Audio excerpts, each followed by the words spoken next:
Ni Guru Besar Lankar ay the Buggis, hiling sa bagong taon. Hindi, ngunit tiyak, isang pang-araw-araw na hiling hanggang sa huli. Ito ang pang-araw-araw na hiling ng Vishnu Society para sa bawat buhay na nilalang na may mabuting kalooban sa pinakamalawak na kahulugan ng salita. Ang Vishnu Society sa pangkalahatan ay hindi nakikibahagi sa mga kagustuhan ng bagong taon, dahil itinuturing itong walang kabuluhan ang tradisyon. Sa katunayan, ang bagong taon ay hindi umiiral. Ito ay isang imbensyon ng mga relihiyosong grupo ng tao na, sa loob ng higit sa isang milenyo, ay nagpataw ng kanilang sariling kalendaryo at istruktura sa pamamagitan ng marahas na pagkuha sa kapangyarihan at mga paglabag sa karapatang pantao, isang taon ng 12 buwan, isang buwan ng 31 araw lahat ay tinutukoy ng mga ito. Para sa amin, walang pagbabago ng taon. Ang ideya ng isang bagong taon ay nagmula sa imahinasyon ng relihiyosong sangkatauhan na sa panahon ng kanan ay itinatag ang kalendaryo batay sa mga naunang kultura. Arbitraryo nilang pinangalanan at inutusan ng mga araw, linggo, buwan, at taon. Para sa amin, ang araw pagkatapos ng ika-31 ng Disyembre ay isa lamang araw tulad ng iba pa. Ngunit para sa mga pagpapahalaga sa isang hiling ng bagong taon, taos-puso naming inaabot ang aming pinakamahusay na mga hangarin. Ang tinatawag na bagong taon, na nakakabighani ng marami, sa asensya ay walang iba kundi ang pang-araw-araw na paglipat mula sa isang araw patungo sa susunod. Hindi ito espesyal o sagrado. Gayunpaman bawat taon ay pinalalaki ito ng sektor ng komersyo, na kumita ng malaki sa kapinsalaan ng isang mapanlinlang na populasyon na nabaon sa utang para sa mababaw na kasiyahan. Bukod dito, labag sa batas na inilalaan ng relihiyosong kaayusan ng mundo ang mga kasaysayan at karunungan ng mga sinaunang tao, baluktot sila, at inayos sila sa mga balangkas ng relihiyon. Ang mga pangalan ng mga araw, buwan, at taon ay mga panrelihiyong konstruksyon. Ang Vishnu Society, sa kabilang banda, ay isinasaalang-alang ang bawat araw bilang isang araw ng bagong taon, isang araw kung saan maaaring ipagdiwang ang buhay, kabilang ang sariling kaarawan. Ang bawat araw ay isang bagong araw para ipagpatuloy ang buhay. Ang bawat araw ay pantay na maikli at pantay na haba. Pagkatapos ng bawat araw, isa pang susunod.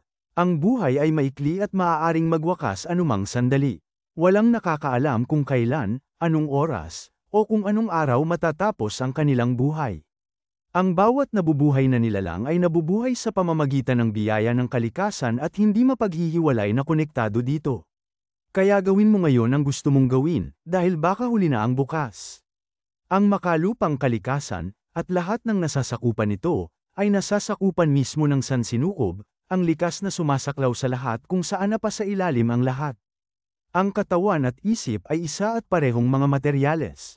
Itinuro ng mga atomo ng isip ang mga atomo ng katawan. Ang individual na espiritu ay nabubuhay sa pamamagitan ng super-espiritu, ang hangin, dahil ang pagkakaiba sa pagitan ng buhay at kamatayan ay hininga. Tandaan, individual na espiritu katumbas bawat buhay na nilalang, tao, hayop, insekto, halaman, at iba pa. Mga isip atomo katumbas mga electrical udyok ng lupa na ginagawang posible ang buhay.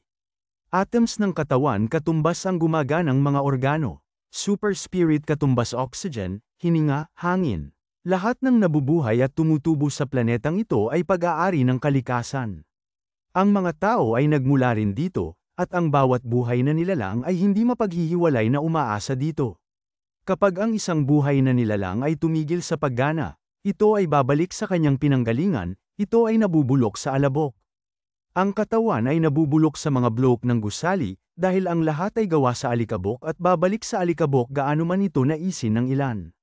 Sa kamatayan, ang mga isip atom na nagbibigay buhay sa katawan ay namatay din. Ang mga patay ay hindi pumupunta sa kabilang buhay, dahil ang gayong lugar ay hindi umiiral. Ang kamatayan ay pangwakas. Ang namatay ay hindi na muling babangon. Sa alaala ng mga buhay lamang nagpapatuloy ang namatay hanggang sa ang mga alaalang iyon ay maglaho sa kanilang sariling pagkamatay. Ang mga tunay na nagnanais na mabuhay magpakailanman ay dapat na immortalize ang kanilang mga sarili sa mga aklat ng kasaysayan at mga aklat aralin, upang matandaan ng mga susunod na henerasyon ang kanilang mga saloobin at kontribusyon. Ito ang tanging anyo ng buhay na walang hanggan na umiiral, kapag ang iyong pangalan ay nabubuhay sa kamalayan ng iba. Ganito ang sinasabi ng turo ni Vishnu, lahat ng nabubuhay ay mamamatay. Kung kaya't ang isang tao ay dapat makatagpo ng kagalakan sa buhay habang ito ay tumatagal. Hindi kailangan matakot sa wakas, dahil ang pagtanggi sa wakas ay pagkakit sa buhay. Tanging sa pamamagitan lamang ng pagyakap sa buhay ay mabibigyan ito ng kahulugan. Ang tinatawag na buhay na walang hanggan, ayon sa Biblia at iba pang relihiyosong kasulatan ay walang iba kundi pantasya. Ang nawala ay hindi bumabalik higit sa isang abstract o simbolikong anyo. Walang kabilang buhay, walang langit, walang impyerno, walang pinakamataas na nilalang na humahatol, at walang relihiyosong kodigo na nagbibigay ng daan sa isang kathang-isip na relihiyosong mundo. Nakalulungkot, iniwan ng mga imbentor ng Diyos, langit, at impyerno ang natitira sa imahinasyon ng kanilang mga tagasunod na ngayon ay gumagalaw ng walang magawa sa isang pinakamalalim na hukay. Ang kabilang buhay, mga anghel, mga demonyo, at lahat ng iba pang relihiyosong nilikha mula sa Biblia, Quran, Bhagavad Gita, Torah, at iba pang mga banal na aklat ay nabibilang sa mga tunay na pantasya ng relihiyosong sangkatauhan. Ganito ang sinasabi ng turo ni Vishnu, mas mabuting mamuhay ng walang kabuluhan ng walang kasinungalingan kaysa mag-aksaya ng walang kabuluhang buhay sa mga relihiyosong fairy tale at mental na pagkaalipin sa isang hindi umiiral na awtoridad. Ang bawat buhay na nilalang ay nagdadala sa loob nito ng pansamantalang buhay at ang walang hanggang kamatayan. Ang buhay ay umiiral sa lahat ng dako, sa flora, fauna, tao, at maging sa mga bagay. Ang buhay ay nasa lahat ng bagay. Ang kalikasan ay hindi lamang sumasaklaw sa lupa na ito. Siya ay yakap-yakap, lahat ng nakikita ng mata ng tao, lahat ng hindi nakikita ng mata ng tao, lahat ng bagay na nararamdaman at maamoy ng tao, lahat ng hindi niya nararamdaman o maamoy, lahat ng bagay sa universo at higit pa. Iyan ang makapangyarihang kalikasan, hindi masusukat at sumasaklaw sa lahat. Sa esensya, lahat tayo ay iisa. Ang espiritual na intensyon ng kalikasan ay gawing mapagbata ang buhay at kaaya-aya para sa lahat, sa pamamagitan ng pangangalaga ng mga species at suporta sa isa't isa sa magandang panahon at masama. Ngunit ang mga pamumuhay ayon sa kasabihan na, tayo ang mga taong pinili, o, ako at ang iba ay maaaring mabulok, ay hindi karapat-dapat na lugar sa mga nabubuhay.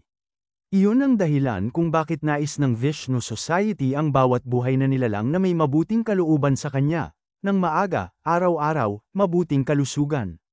Mahabang buhay, pag-ibig, kayamanan, at tagumpay sa landas ng buhay.